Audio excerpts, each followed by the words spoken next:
Hello and welcome to the Villa Park podcast. It's me, Rich, and I'm back with your instant reaction to Aston Villa 2, Crystal Palace 2, and yet another frustrating game at Villa Park.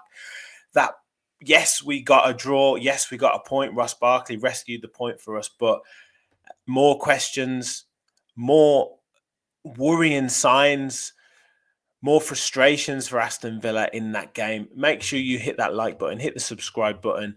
We didn't lose. We stopped the rot, so to speak. But like I say, lots and lots of questions and lots of just issues across the whole team.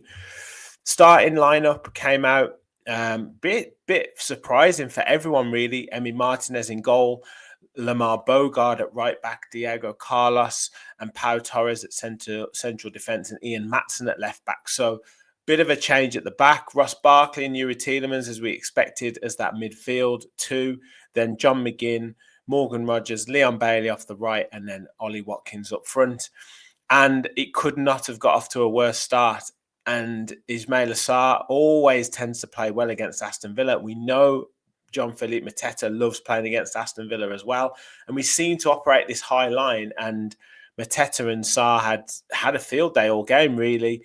And it was Ismaila Sarr after 3 or 4 minutes that opened the scoring for Crystal Palace, hoping to keep a clean sheet. And those hopes were dashed after 4 minutes. Just silly play, giving the ball away in midfield.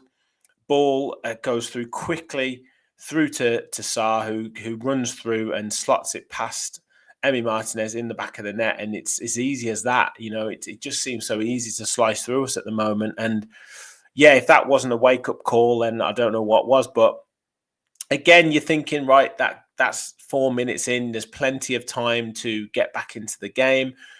And Villa, we seem to be trying to stay calm, trying to stay cool, trying to keep on the ball and to keep in positions and wait for the space to open up. But we're just not executing that time and the right pass at the right time, or players aren't making the move at the right time. And we just look so disjointed. And it just needs someone to take some responsibility.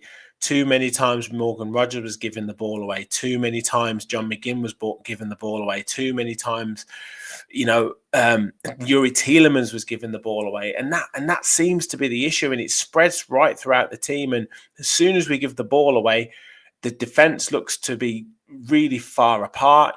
Diego Carlos and Pau Torres. Pau Torres obviously likes to operate across the left. Ian Matson's pushed right on. And then as soon as we give that ball away, it is just like open season at the back for us. Now, that being said, we did create some chances.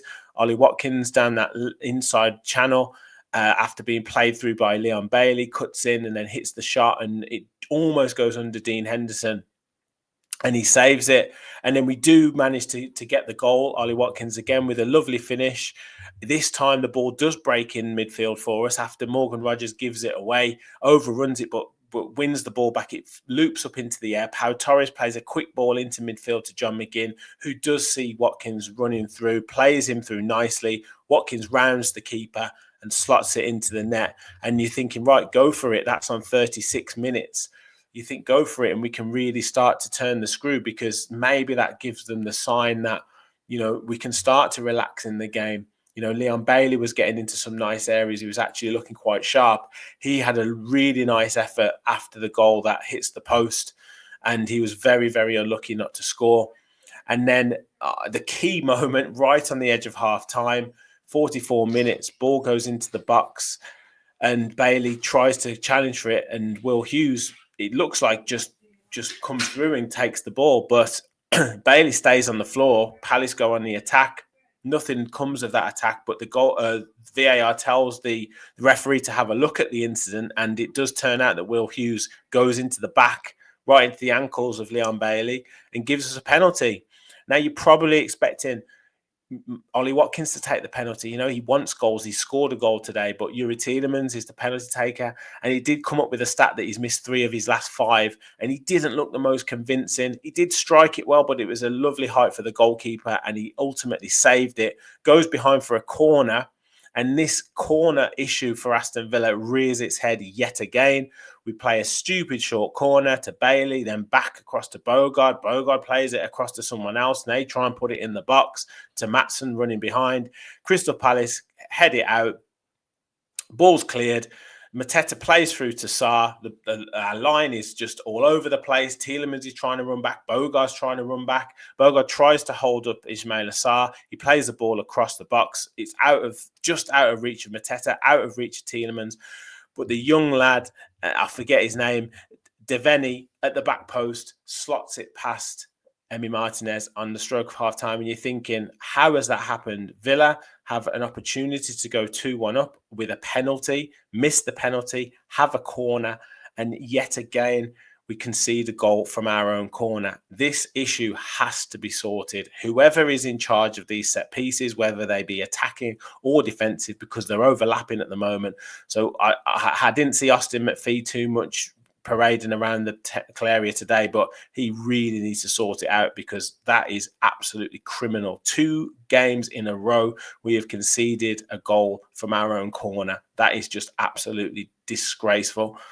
So we go in at 2-1 down, and the substitution at half time, Matty Cash comes on for Lamar Bogard, and straight away, to be fair, Leon Bailey looks a much better player, and he actually had a decent first half, as I say. Starts to get down that right-hand side, plays a lovely ball across, just out of reach of John McGinn, and then we have another couple of efforts. I think Watkins is close on a couple, but to be honest, it was, again, a bit more huff and puff, not quite getting that last opportunity, not quite getting the shot on goal. There was a really nice bit of play from Rodgers, who plays the ball around the corner to Watkins. He's absolutely clean through, but just takes too long. And Lacroix, who had an excellent game, by the way, gets the tackle in.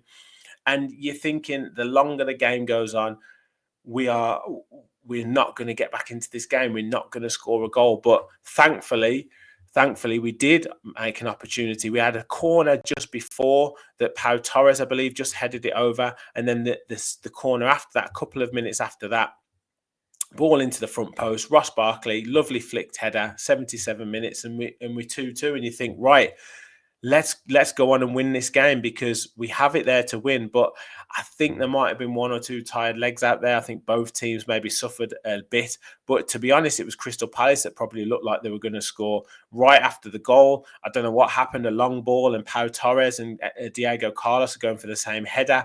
Ball loops up in the air. Ismaila Sarr has the opportunity to volley it, and it goes straight to Emi Martinez. And then after that, Jeffrey Schlupp, who's come on, gets down their left-hand side, our right-hand side. I don't know where Matty Cash is. I don't know where Leon Bailey is at this stage. Hits a fantastic shot. Emi Martinez makes a phenomenal save, tips it onto the inside of the post, and then it comes back out to Munoz, who hits the shot wide. And to be honest, Aston Villa didn't really have too many opportunities after that. Brought John Duran on to try and change it. He maybe had a couple of openings that he didn't quite fall for him. Emi Buendia looked quite sharp when he came on, but a couple of through balls that didn't quite come off. And Jaden Philogene didn't really do anything when he came on, to be honest. Probably gave the ball away every time he got it.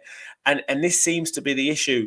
We're taking too long on the ball. We're being too methodical. Players aren't looking to take their man on. It was only really Leon Bailey today that was trying to do it. And it's just too slow. It's just too laboured. Ian Maatsen was playing today. He's meant to be the one that gets down the left-hand side and really attacks for us. I didn't see him get to the byline once. Why is he not doing that? Why aren't we moving the ball quickly? And then when we do try and move the ball quickly, we're forcing it through the middle, and then it's getting blocked. Players are running through us. And Crystal Palace, to their credit, had some really good opportunities, and they knew how to hurt us. Mateta had a phenomenal game. Ismaila Sarr had a really good game. Will Hughes in that midfield was excellent. Decore was excellent. And I do think them having to take Decore off and bring Lerma on did open it up for us a bit because he was all over Rodgers. Him and Will Hughes, he couldn't get any joy at all. So look, I think in terms of any positives, it's good for Ollie Watkins to get a goal. I thought there was more signs from Leon Bailey there, playing well. He looked much sharper, getting behind the defence, which was good. So I would like to see that more. And he nearly scored as well, so that was good. Ross Barkley obviously getting a goal, but him and Tielemans a bit stretched, a bit slow in that midfield, giving the ball away a bit too often. So I'd like to see that tightened up. Diego Carlos and Pau Torres. Torres likes to go forward, so Carlos has to come across, and then that right back has to come across as well. The gap is too big through the middle, and we're getting caught every single time. We need to move the ball quicker, but we stopped the rot.